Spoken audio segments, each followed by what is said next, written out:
आमरी तो हरमन, तेरे बाबूजी को गोली लगी है, जल्दी हॉस्पिटल पहुंच। क्या? अरे भाई साहब, अरे कब?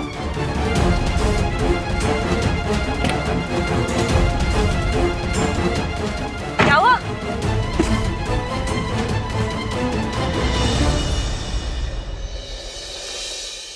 माँ सही कहती, मेरे शनि पे वाकई कोई दृष्टि।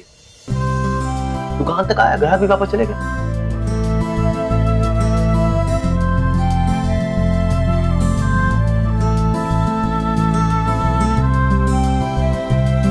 आप क्यों चुप रहे ऐसे? अगर आपको उस लड़की ने इस हाल में देख लिया तो वापस उठ के चली जाएगी।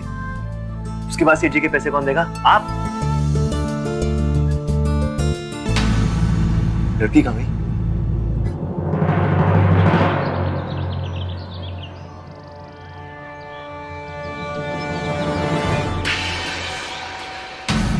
सॉरी, माफ करना बेटी।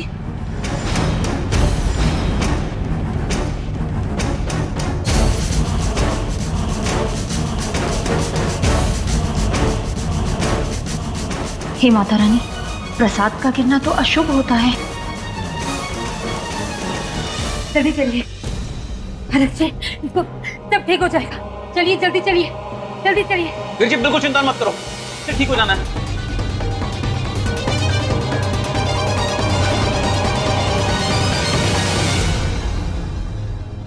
किस मुंह से खड़े हो यहाँ पे? हाँ, तुम्हारे बाप ने मेरे बाबूजी पर गोली चलाई है। हम में से किसी को भी तुम्हारी शक्ल तक नहीं देखनी। यहाँ चले जाओ यहाँ से। अच्छा, और तुम्हारे बाबूजी बहुत भोले भाले और बेचारे हैं ना? अरे कितना जलील किया उन्होंने मेरे पापा को।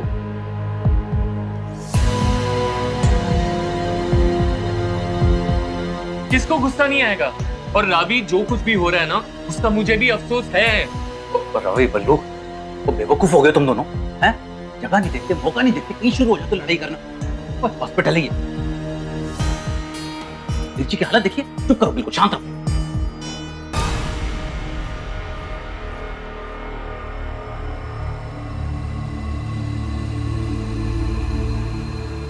हे भगवान, मेरा मन घबरा रहा है। सब कुछ ठीक तो होगा ना? मम्मी जी, पापा जी, हरमन जी, सबका ध्यान रखना। मैं तो उन्हें फोन भी नहीं कर सकती। अपनी पूरी दुनिया जो छोड़कर आई हूँ। छोड़कर आई हो?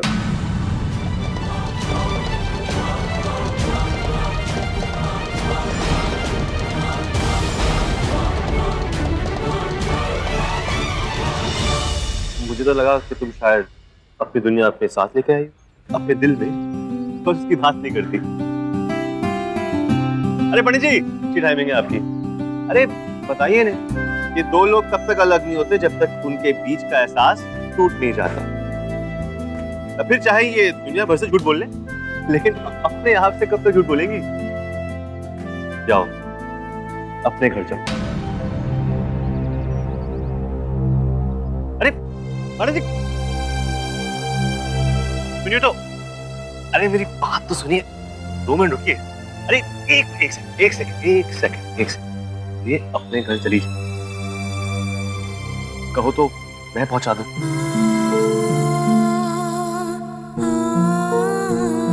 नहीं, तुम मेरे सपने के बारे में नहीं सोच रही?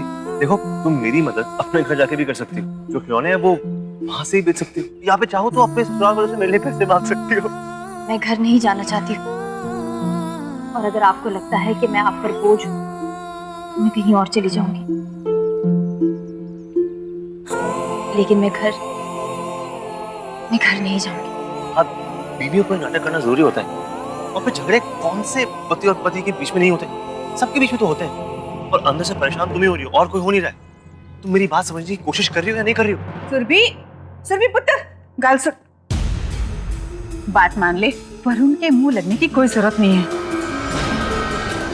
हम बाहर रह लेंगे, कुछ नहीं होता। मैं जानती हूँ कि वरुण के मुंह लगने से कोई फायदा नहीं है, पर आप ही बताओ नानी, आप सब बाहर खड़े होगे और मैं अंदर होंगी। ये कहाँ के संस्कार हैं? एक बार मुझे बात करने दो, मैं ठीक कर दूंगी सब कुछ। ना, मैं तेरे लिए नहीं कह रही पुत्र, तेरे बच्चे के लिए कह रही हूँ। अरे तू बड़ों की बात मानना कब सीखेगी पुत्र? मैंने कहा ना, हमें बाहर रहने में कोई दिक्कत नहीं है, चल अंदर। सुरभि पुत्र, बहन जी ठीक कह रही है, तू अंदर जाकर आराम कर।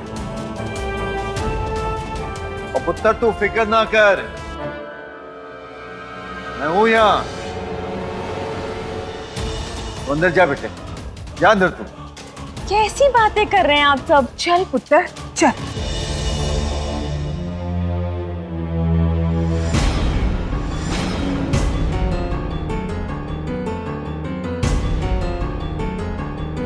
क्या हुआ दीदी? चमेली, ये क्या हो रहा है? यहाँ सौम्या का कुछ पता नहीं, वहाँ रावे के ससुर किशन लाल ने हरक सिंह को गोली मार दी। दीदी हॉस्पिटल चले क्या? नहीं नहीं, हम अस्पताल जाकर क्या करेंगे? और वैसे भी हम उनके परिवार के साथ बैठ भी नहीं सकते। चमेली, हमें अभी लुधियाना निकलना होगा, क्योंकि हरमन लुधियाना में सौम्या को ढूंढ रहा था और उसे बीच में से ही वापस आना पड़ा इस हादसे की वजह से। अब हमें ढूंढने जाना होगा सौम्या को लुधियाना। ठीक है दीदी, मैं अभी अपने साथी किन्नरों से कह देती हूँ।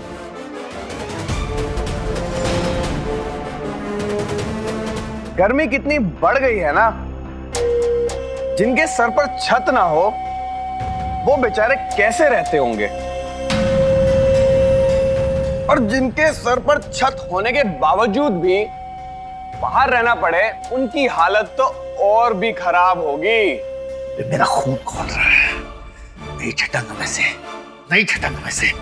शांत हो जा, सब ठीक हो जाएगा, ठंड रख तू। और तपती गर्मी में हम बाहर खड़े हैं और तू कह रहे ठंड रख। कैसी बातें करिए तू, कैसी बातें करिए? अरे रे रे, बहुत बुरा हुआ मनिंदर तुम्हारे साथ, लेकिन तुम्हें भी तो अपने दामाद के साथ ऐसे पेश नहीं आना चाहिए था ना। पंचायत तो किसी को नहीं बख्शती। हाँ पाजी, पूरे पिंड में इन्हीं की तो चर्चा चल रही है। अरे जिसकी दो दो बेटियां हरक सिंह के घर में ब्याही गई हो, उसकी ऐसी दशा हो गई। माफ करना मनिंदर, जितने मुंह उतनी बात। अब लोग तो ये भी कह रहे हैं कि तुम्हारे पूरे परिवार की आपस में नहीं बनती, और तुम्हारे बुरे व्यवहार की वजह से ही तो तुम्हारे पुराने गांव से तुम्हें निकाला गया था। बुरे व्यवहार की वजह से निकाला गया था मुझे। बुरा हूं मैं, जंगली।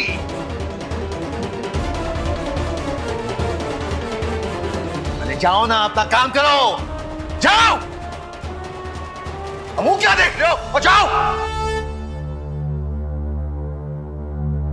आए थे मुझे सुनाने, सबको देख लूंगा मैं। मेरा तो हो गया।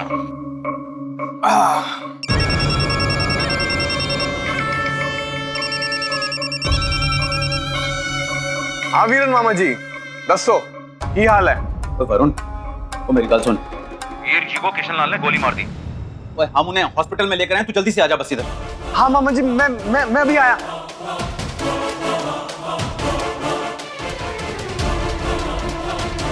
अरे नानी जी, सुरभि शांत हो गई है, अब तो बाहर आ जाओ। आइए आइए नानी जी, आइए। शांत हो गई ना सुरभि? तो चलिए अपने दामाद और समधन के साथ जाकर बाहर सड़क पे खड़ी हो जाइए। जाइए। अरे लुक क्या दे रही हो? नानी जी, अब क्यों मुझे चिल्लाने पर मजबूर कर रही हो? मैं चिल्लाऊंगा तो सुरभि आएगी, गुस्सा करेगी, स्ट्रेस लेगी, जो उसके बच्चे के लिए बहुत हानिकारक है। और जब तक डीएनए टेस्ट नहीं हो जाता, उसके बच्चे की सही सलामती जरूरी है ना।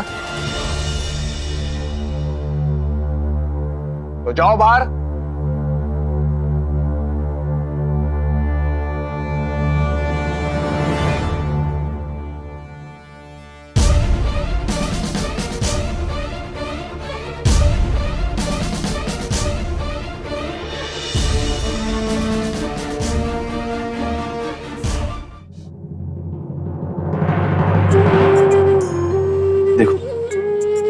अगर मैंने तुम्हें अपना दोस्त माना तो दोस्ती निभानी मुझे आती है। अगर यहां से तुम कहीं भी जाओगी ना तो वो तुम्हारा घर होगा और कहीं नहीं।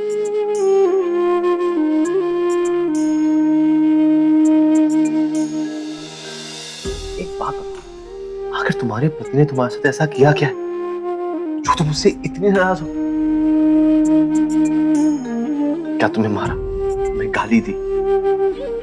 क्या उसके माँ बाप ने तुमसे कुछ ऐसा कहा? क्या तुम्हारे माँ बाप ने कुछ कहा? देखो अगर तुम बताओगे तो मुझे पता कैसे लगेगा, मैं तुम्हारी हेल्प कैसे करूंगा? कौन रहता है तुम?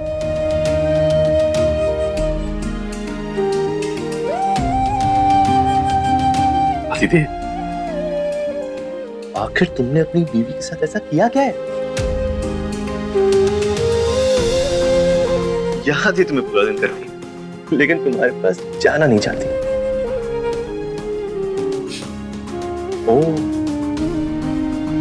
कहीं तुमने दूसरी शादी तो नहीं कर ली?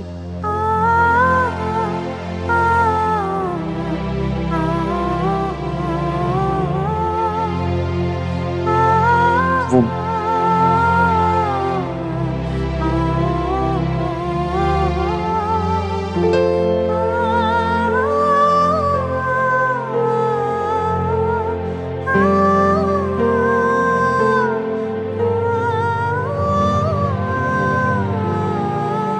शायद मैं कुछ ज्यादा ही बोल गया, पर अब तुम्हें पता है लुधियाना की ना सिर्फ ये पकौड़े फेमस नहीं है, यहाँ की जलेबी और फेमस है। अब बस तुम मुझे 2 मिनट दो, मैं यूं क्या और यूं लेके आता हूँ। अब बस कहीं जाना मत था, प्लीज प्लीज। मैं मुझे बहुत बुरा लगेगा पर तुम यही ना, ठीक है? बस अभी आ।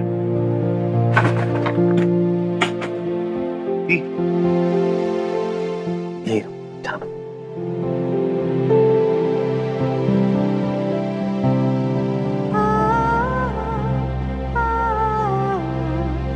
माता रानी, घर वालों का ध्यान रखना।